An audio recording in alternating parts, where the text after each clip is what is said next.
Probably a lot of you are probably sick of me wearing this shirt. But this shirt represents Raw and SmackDown. In what way? Well, when Monday Night Raw is a failure, it's glorious. When SmackDown succeeds... When SmackDown succeeds, it's glorious. So this shirt, to me, represents Raw and SmackDown.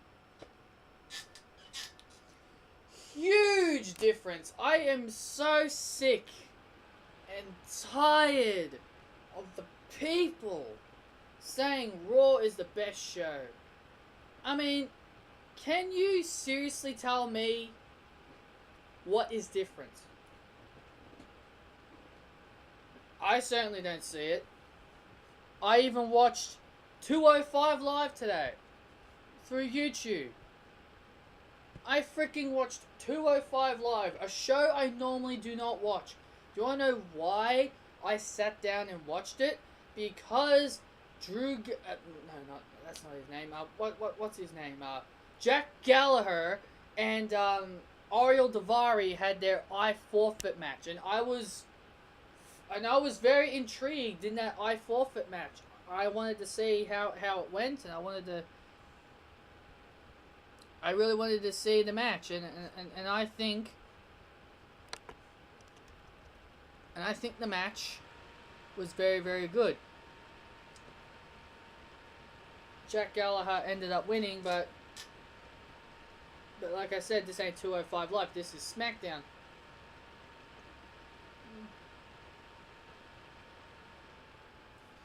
SmackDown Live tonight was a very, very awesome show.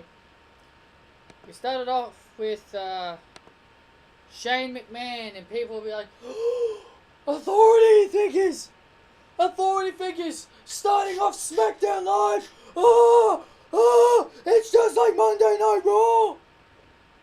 Listen, the only thing that I will give good about Monday Night Raw on Tuesday, that there was no Stephanie and there was no Mick Foley.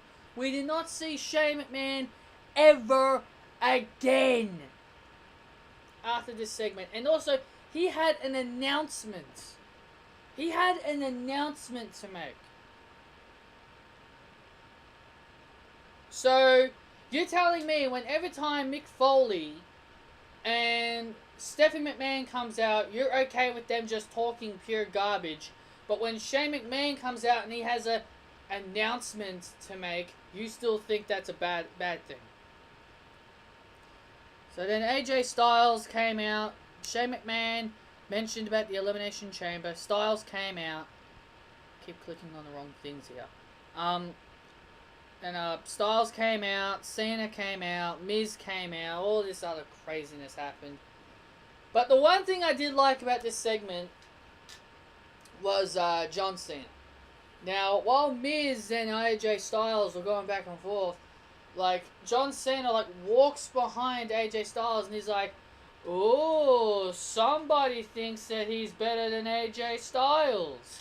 And then AJ Styles starts saying things about the Miz and Maurice. Cena goes over to the Miz and he's like, oh, look at what he said about your wife. Are you gonna tolerate that? And that was probably the only thing I actually quite liked, and then it turned into a match. I really personally did not care about the match. The match ended in no contest. Cena stood tall in the end with 2 AAs to Miz and AJ Styles. Nikki Bella and Natalya. Seriously, if somebody tells me that this segment was cringe, you are obviously a couple of haters. Couple of SmackDown Live haters.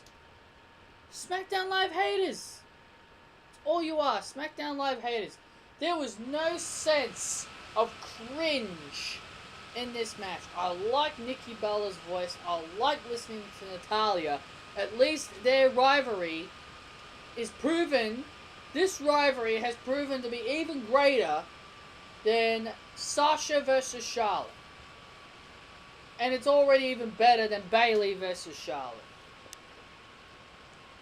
It's been done before in NXT. Sasha and Bayley. Charlotte, Sasha. I had a serious problem with NXT talents being called up and they start feuding with NXT people. I understand when it comes to Kevin Owens and Sami Zayn because they can wrestle. They know how to put on a 5-star match. But listen, if it's been done from NXT, there's no need to do it. If you people tell me that this segment was cringe, then you obviously are people that enjoyed Charlotte's little strategy for the Royal Rumble. The strategy that keeps the winning streak alive. Are you serious?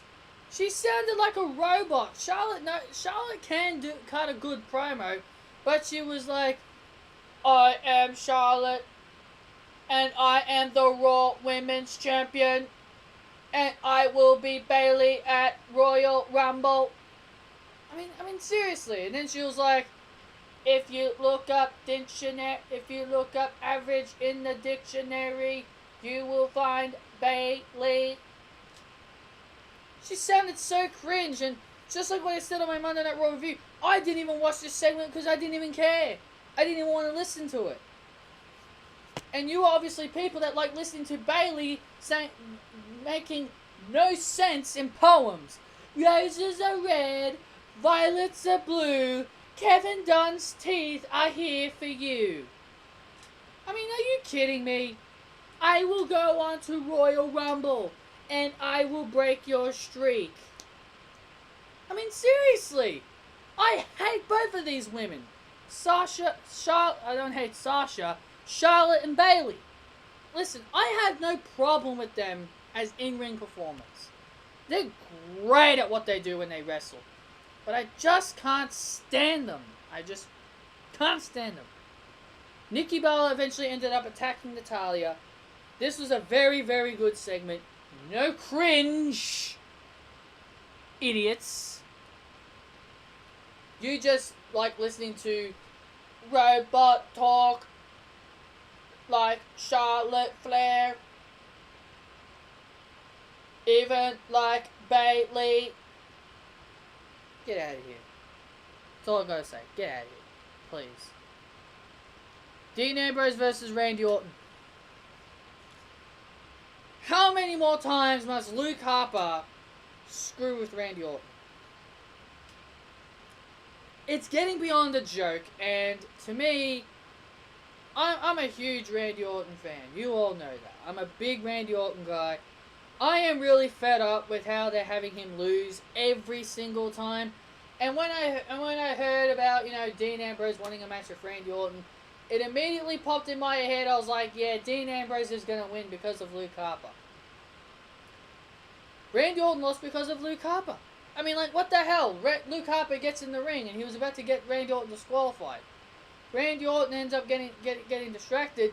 Dean Ambrose rolls up Randy Orton. This is the third time that Randy Orton has lost in a row, thanks to Luke Harper.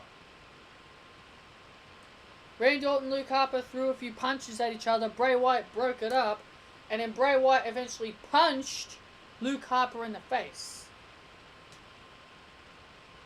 And that was it. I really did not care.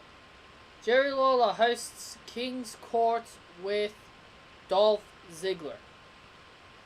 I like this segment. This segment was pretty cool, and I guess it was pretty funny. I mean, I don't mean like it's funny that Dolph Ziggler brought up his heart attack. I don't mean that. I mean, like, I found some segments funny. I didn't find the whole thing funny. And also JBL, what a cockhead, JBL. He bloody trips over a wire when he tries to come in and save Jerry Lawler when Dolph Ziggler kicked him. Well, there you go. There's something for Botchamania. King asked Dolph Ziggler questions. Didn't want to talk. He had that. His facial expressions were very good, Dolph Ziggler. He was very heelish. He's now a full-blown heel. after what he did to Jerry Lawler tonight, he's now officially become a full-blown heel. He super kicks Jerry Lawler. As he's leaving, Jerry Lawler starts screaming his name, telling him, if you've got guts, get back into the ring. And he didn't come back, and Jerry Lawler was angry. In the end, the final match was Alexa Bliss versus Becky Lynch. I actually quite enjoyed this match, actually. Now, they did need more time. I will say that. They should have had at least a lot more time to compete. But I was okay with this match. Listen, a lot of people sound like I may not like Alexa Bliss. Hey, listen, I don't mind Alexa. I don't mind Alexa. But the problem is, I'm more of a Becky fan than Alexa. That's the big difference. I'm more the Becky fan than the Alexa fan. Yes, I know Alexa Bliss is dating Australian Buddy Murphy.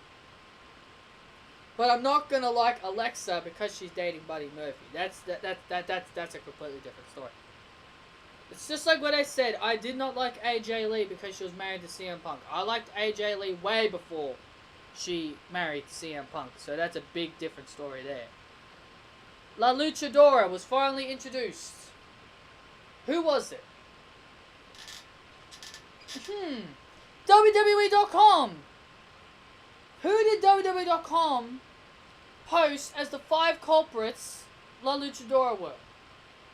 Eva Marie. Someone I like. Beth Phoenix, who will be inducted into the Hall of Fame this year. Mandy Rose, definitely not ready for the main roster. Vicky Guerrero, please, I never want to see her again. And Summer Rae. Yeah, and she's on Monday Night Raw. WWE think we're idiots? We all knew it was Mickie James. We all knew it was going to be Mickie James. I mean, seriously. Do WWE think we are retarded? If there's anything I see happening, now I know a lot of people are gonna probably come out of their shells and get a little angry at me, but I really do not care. I reckon this could be a perfect time to bring back Eva Marie. Why? Alexa's outnumbered. She needs someone to help her. Yeah, she could always enlist a Naomi to help her, but why? Can't have Nikki Bella help her because she's feuding. Carmella wasn't even on the show, thank God. Can't stand Carmella. She's one woman that's cringe to me. Listen, I would more prefer Eva Marie to be the helper of Becky Lynch, because I think Becky Lynch likes Eva Marie, because like I mentioned last week on Smackdown, Becky Lynch said La Luchadora is not Eva Marie. I mean, like, come on. Obviously Becky likes Eva. There's no way Becky would say that if she didn't like Eva Marie. So I think this could be a good time to bring back all black everything. Now listen to me, people. I think you people really need to start really recognizing this. A few people noticed this last week as well.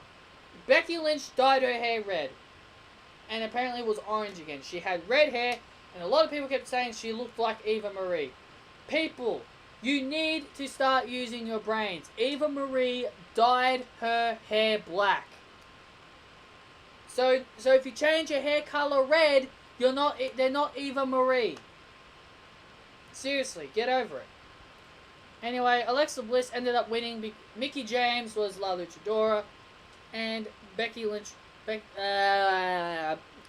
Alexa Bliss retained the title. That's all for SmackDown Live. SmackDown has once again proven to be the better show than Monday Night Raw. Not Monday Night Raw, Monday Night Raw. Please. If I see another Charlotte Bayley segment again that's cringeworthy, I'm just going to block my ears because I can't stand it. Alrighty guys, thank you for joining me for this SmackDown review. And it's about 1:30 in the morning, so I'll be posting this up as soon as I can. Alrighty guys, see yous all later.